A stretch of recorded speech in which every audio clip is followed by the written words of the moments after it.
When Deion Sanders took the reins of the Colorado Buffaloes football program, he didn't just bring hype, he brought a revolution.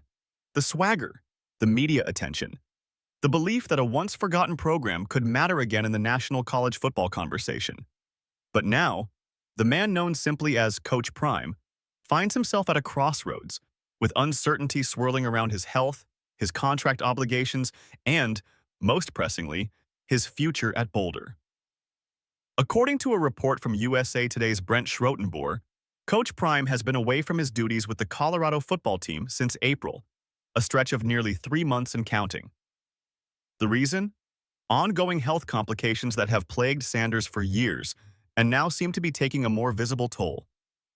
As a result, he has failed to fulfill several mandatory obligations listed in his employment contract, including running youth and high school football camps this summer, one of the more community-driven pillars of his role at CU. Schrotenborn notes that Sanders did not attend Colorado's annual youth and high school football camps in June, despite those camps being a contractual responsibility. These events, often used to galvanize local interest, scout future talent, and build grassroots credibility, were held without the figurehead who once promised to make Boulder the epicenter of college football swagger. And now, with no clear timetable for Sanders' return to his on-campus duties, questions are mounting inside and outside the program. According to the report, Sanders is still expected to appear at the Big 12 Media Days in Frisco, Texas, on July 9th, his first major public appearance since his extended absence. Whether or not he'll actually show remains a matter of speculation. Health battles taking a toll. This isn't just about missed camps. This is about the very real physical toll Deion Sanders has endured over the years. A toll that seems to be catching up to him in brutal fashion. Sanders has undergone a staggering series of medical procedures in recent years.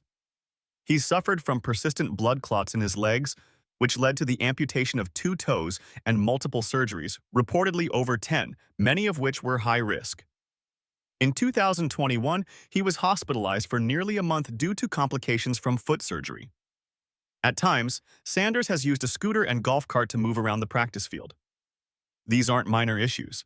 These are life-altering conditions that would sideline even the toughest of competitors. And yet, through it all, Sanders has remained the face and voice of the Buffaloes, pushing a vision that has, despite last season's collapse, undeniably changed the trajectory of the program. Speculation on his future mounts. With his sons, Shedeur Sanders and Shilo Sanders, having likely played their final snaps for Colorado, many believe both will declare for the NFL draft. There's been ongoing chatter that Deion might follow them out the door. When he first arrived, critics labeled him a flash-in-the-pan celebrity hire. But in his first year, despite a 4-8 finish, he revived national attention around Colorado football unlike anything the school has seen in decades. The buzz was real, the transfers rolled in, merchandise flew off the shelves. The Buffaloes became a social media darling. ESPN, Fox, and major sports networks couldn't get enough of the prime time effect. Whether you loved it or hated it, you watched it. Yet, all that glitter can't mask the real challenges Sanders and the program are now facing. Sources around the team say morale has dipped slightly without Sanders' magnetic presence. Players and recruits alike have noticed the void. Assistant coaches, some of whom have received pay raises under Sanders' watch, are holding the line for now. But make no mistake, Colorado is Prime's show. Without him front and center, the spotlight begins to dim. What happens next? For now, all eyes turn to July 9th. That's when the Big 12 Media Days kick off in Texas, and Sanders is scheduled to represent Colorado on a national stage. If he appears, it could quell some of the speculation and reassure fans that he's still committed, even if his health is still a lingering concern. If he doesn't show, the noise will only get louder. Colorado Athletic Director Rick George has reportedly given Sanders the space he needs to recover. And rightfully so. Sanders' arrival turned what was a dormant program into a cultural phenomenon. Without Coach Prime, Colorado football wouldn't even register on the national radar. It's fair to say he's earned some grace.